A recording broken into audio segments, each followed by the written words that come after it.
Diam itu tidak selalu marah, tapi pernah tidak kamu merasa justru diam seseorang terasa lebih menakutkan daripada teriakan?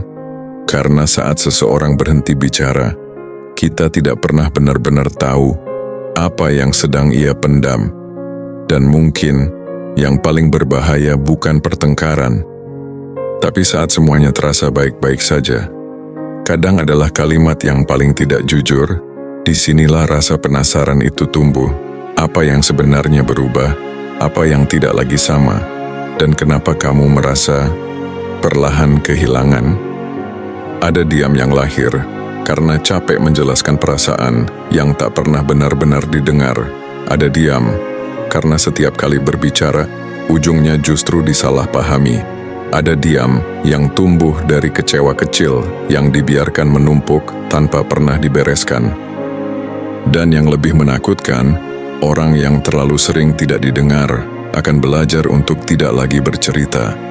Seseorang yang berulang kali mencoba berbicara, menyampaikan isi hati, keluh kesah, pendapat, atau perasaannya, tetapi tidak mendapatkan perhatian, tidak ditanggapi dengan sungguh-sungguh, atau bahkan diabaikan, lama-kelamaan akan merasa lelah. Awalnya ia mungkin masih berusaha menjelaskan, masih mencoba berharap ada yang benar-benar mendengar, tapi ketika itu terjadi berkali-kali, ceritanya dipotong, perasaannya dianggap berlebihan, keluhannya disepelekan, atau ia hanya dijawab dengan nasihat tanpa dipahami.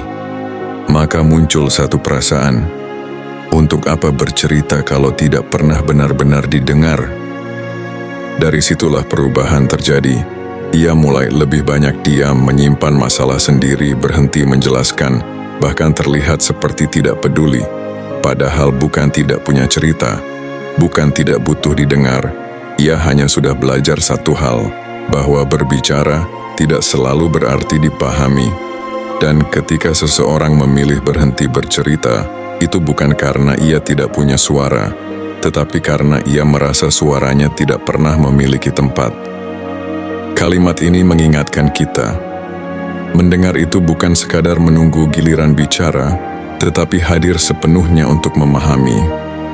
Karena terkadang, yang membuat seseorang berubah, bukan karena ia tidak peduli, melainkan karena ia terlalu sering merasa sendirian saat berbicara.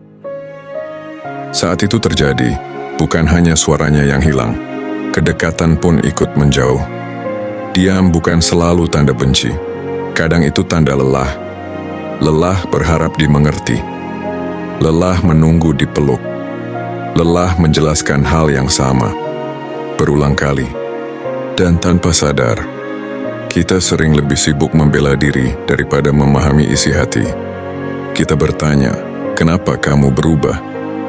Padahal mungkin pertanyaan yang lebih tepat adalah, kapan terakhir kali aku benar-benar mendengarkan? Karena ada satu hal yang jarang kita sadari. Seseorang bisa tetap tinggal, tapi hatinya perlahan pergi, dan itu jauh lebih menyakitkan. Yang paling menakutkan dari diam bukan hari ini, tapi besok.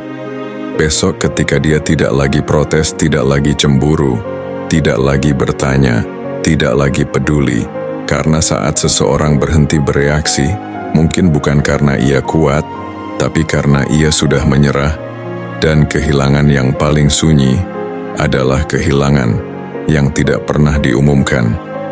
Tiba-tiba saja, ia tidak lagi merasa rumah di sisimu.